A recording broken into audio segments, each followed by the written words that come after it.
Now in this lecture, we shall be actually calculating the design of the, we can say, the capacity of the laterally unsupported beam in the ETABS software. So we can, discuss, we have already discussed these parameters.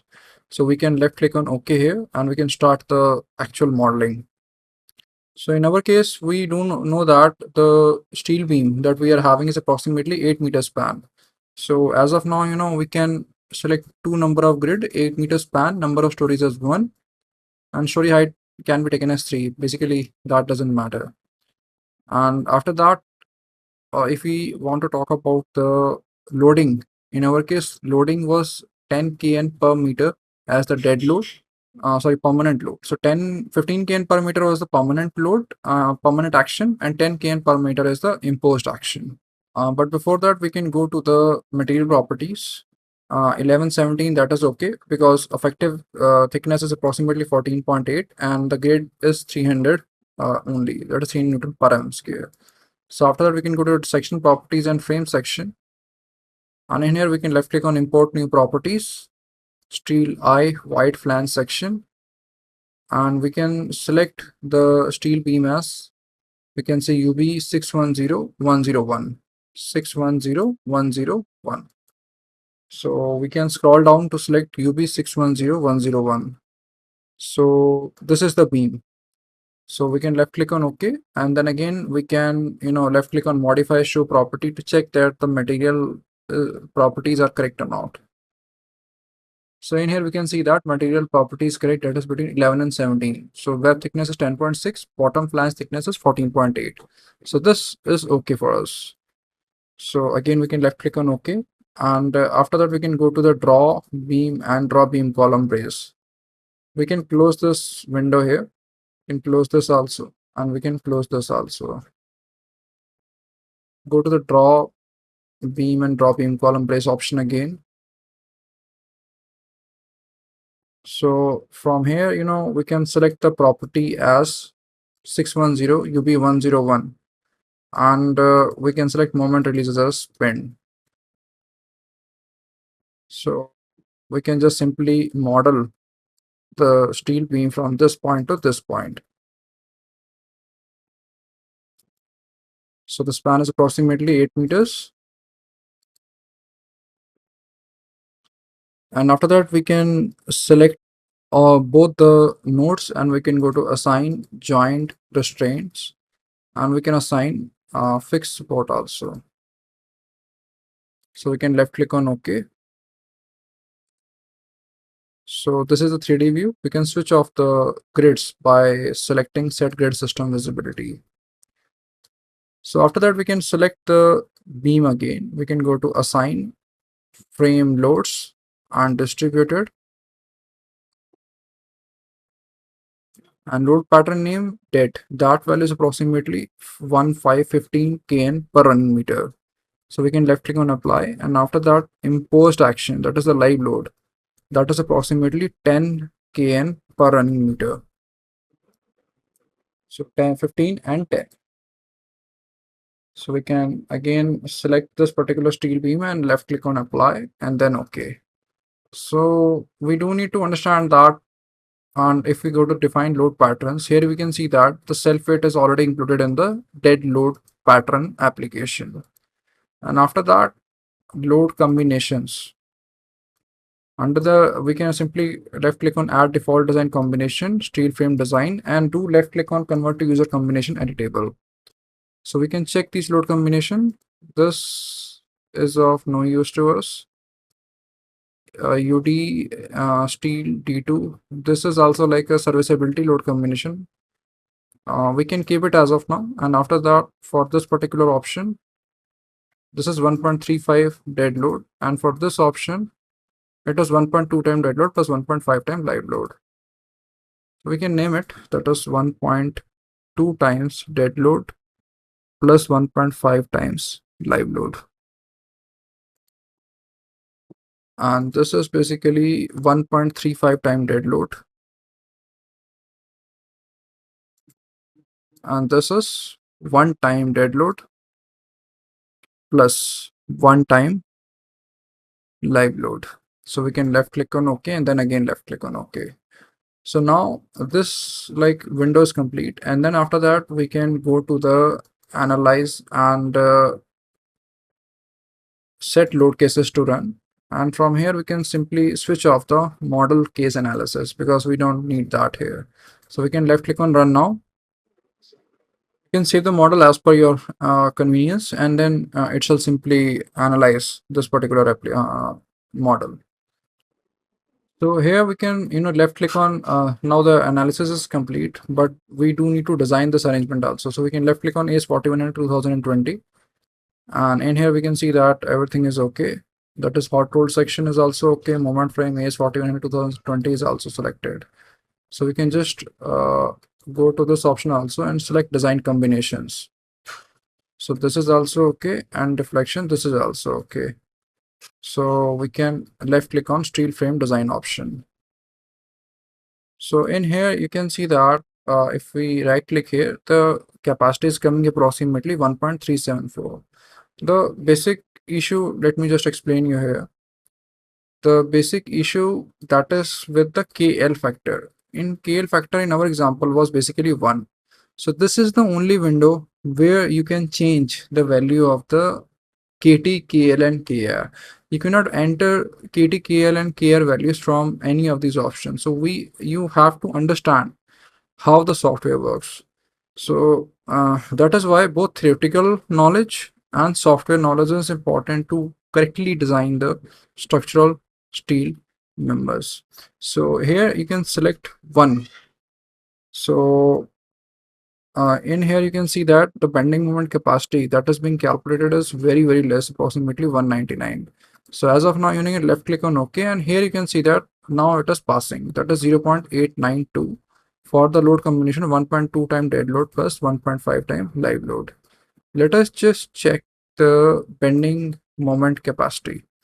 So the major bending moment capacity of this particular steel beam is coming as approximately 306.74 kilonewton. And the bending moment capacity that we had calculated was approximately 302.9. So there is a difference of 3 kilonewton meter, that is negligible. But you can understand the importance of KT, KL and KR here. And the second thing, as I said, that we can check all the values, or we can say the bending moment capacity from this particular window itself. And the shear capacity that is being calculated, that is approximately, we can say 1033.75 kilonewton. And if we refer to our manual calculation, it is approximately 1033.7. So this is exactly same what we had calculated using the manual calculation. So I hope this is clear to you, and after that you can left click on details option also. So under the details you can see all the detailed calculation that has been done by the software. So we don't know that for bending, compression, torsional, or we can say the shear, all the parameters, the strength reduction factors are 0.9. And if you're talking about the compactness, the whole section is compact. Axial web, in majority of the cases it is slender, but that is of no use to us because we literally don't use this particular axial web when we're talking about the bending members. And in here, if you're talking about the flexural capacity, it can be seen that M0, that is the one that we had calculated reference buckling moment, that is approximately 340.8284. And if we refer to our sheet here, that we had calculated was approximately 336.6. So you do need to understand that this MB is approximately 340.8284, and if we open our sheet here, it is approximately 336. So there is a difference of 2 to 3 kN meters when we're talking about the different kind of capacities. So I hope the concept is now clear to you, that how the software calculates and how important it is to determine or to enter the correct value of KT, KL and KR. So this is the window where from which we can check that what exactly are the values of KT, KL and KR. In our case, it is written as 1, considering the loading is acting at the shear center. So I hope the concept is now clear to you. that let me just check that whether the change has been done or not. So you do need to click on OK. You do not need to click on the cancel option. Click on OK and then again click on OK. So now it is, correct. And now the results are saved. So this is how you can calculate the bending moment capacity for laterally supported beam.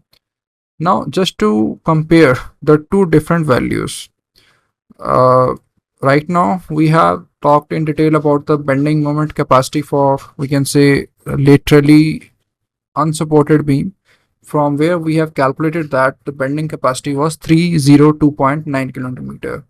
Now what if the same beam is checked with full span supported? The same beam, same parameters, same loads, everything same. So you will find that in this particular case, all the parameters are same, the bending moment is same, the shear force are also same. So we can go to the answer to find out the maximum bending moment capacity. So the bending moment capacity in this case, considering the full span is laterally supported, is 783 kilonewton meter. So what we can do is that we can save as this model. This is just to help you compare the two different parameters. The first thing in steel structures that anyone needs to learn is the difference between laterally supported and laterally unsupported, because I've seen many seasoned engineers or experienced engineers also missing these kind of important lessons. So what we can do is that we can go to the select this beam and we can go to the this particular lateral bracing option, user specified uniform bracing, left click on add, and brace type is kept as, we can say, all, that is top, bottom both. So we can left click on OK and then left click on OK again, and then we can again left click on steel frame design option. Sorry, before that we do need to analyze this model. So we can select this particular steel beam and then just left click on steel frame design. So if we left click here and then right click again, we do need to check the value of the KT, KL and KR. All of these values are taken as 1. And in here you can see that by default it is taken as 1.4. So the bending moment capacity that is coming is 783 kilonewton meter. And in our case is also 782.2, that is 783 kilonewton per meter itself. So that is the basic verification of the manual calculation and the ETABS software output itself. So, I hope the concept is clear to you, that how much is the difference between the beam laterally supported and laterally unsupported. For the beam, same parameters. Laterally supported, the capacity is 783. And for this particular case, where it is laterally unsupported, the capacity is only 303. That is, it is less than 50% of what we are getting with full span supported. So, we shall be discussing about the third case also here. In third case, what we are assuming is that there is this, let us say, partial support. We are not providing the full support. We are not providing the case where there are no supports. Let us say we are having the simply supported beam with the partial supports. So in that case, keeping all the parameters same, my intent here is to help you compare the different outputs in different case studies. So in here, all these parameters are same. Compactness, we do know that section is compact, so all these calculations are same. This is also same. Shear capacity is also same. First of all, if you're talking about the bending moment capacity, so if you're talking about the bending moment capacity, basically the KT, KL, KR are also kept, all the values are kept as 1 only, and these are the different moments. So that also we can check, and moment modification factor alpha m, that is coming as 1, and our effective length is the one that is changed. In the first example, where we had assumed the beam as fully unsupported, this value was 8000 mm. But here what we are doing is that we are providing, let us say this is the steel beam, and this span is approximately 8 meters. So we are providing two lateral restraints here. That is, it is divided into three equal parts. So with that, the length of one part comes out to be approximately 2667 mm. So keeping this as 2667 mm, our design member moment capacity comes out to be 666 kilonewton meter. So this was approximately less than 50% of what we were getting for the laterally, we can say, supported. And providing two lateral restraint also greatly increase the bending moment capacity. It is approximately 665.6, and that value is almost reaching to this particular value. That is approximately 783 kilonewton meter, the one value that we were having here. So that is the advantage of, we can say, planning the structural steel arrangement correctly. Now, why I am saying this sentence is that we shall be, doing this in great detail in modeling lectures also. But just to give you a brief idea, let us say you have to construct a steel platform of 6 meter by 8 meter span. Let us say this is 8 meters, and let us say this is 6 meters. And let us say these are the 4 columns. So I shall be making the steel beams with the help of this red color. So what we can do is that we can assume these as the steel beams. These are the secondary steel beams. Why I have taken these along 6 meters, not along the 8 meters, is because considering the span as 6 meters, our overall steel utilization that shall reduce, because for 8 meters the steel section shall be heavier as compared to the section requirement for the 6 meters. After that, one option is that we can keep these steel beams as it is. We won't be providing any kind of, we can say, uh, further secondary beams. But the good approach is that what we can do is that we can further provide these small steel beams. Now, these small steel beams serve the same purpose of providing what we can say as the partial restraint. And the advantage is that instead of the unsupported span, as we can say 6 meters, by providing this, our unsupported span becomes 2000 mm. So that greatly increases the bending moment capacity for these particular structural steel beams. Don't worry, we shall be, discussing this in great detail in the further lectures. But before, I start teaching you about the advanced concept, you have to be aware about the basic concepts of the structural steel members. So coming back to this particular case, we can save as this model. So now we can select the same model again, and we can go to the design, steel frame design, and lateral bracing option here. So we can do is that if we want to specify the uniform bracing, we do need to delete this and then left click on OK. And then further, we do need to add the specify point bracing option here. So we can add the absolute distance here, that is 2667. Bracing shall be, let us assume, that top. Sorry, what we can do is that we can provide 0.33. Yeah, that is correct. And after that, we can provide 0.667. So 0.333. And if we multiply 8 into 0.333, comes out to be approximately the same number, that is 2664 mm as compared to 2667 that we had considered. So we can left click on OK, and then again we can left click on OK, and then again we can run the analysis here. In reality, we shall be modeling the structural steel beams, but just to give you a brief idea, I'm teaching you about the theoretical aspect first. So we can, left click on steel frame design option again, and then we can left click on overrides option here.